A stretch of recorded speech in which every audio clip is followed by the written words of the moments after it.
You ask Tiger to solve. This deals with linear equations with one unknown.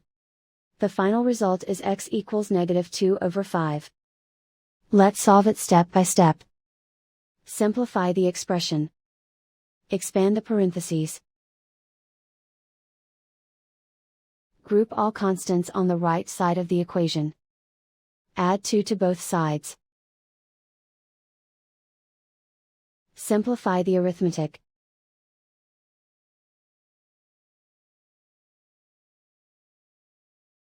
Isolate the x.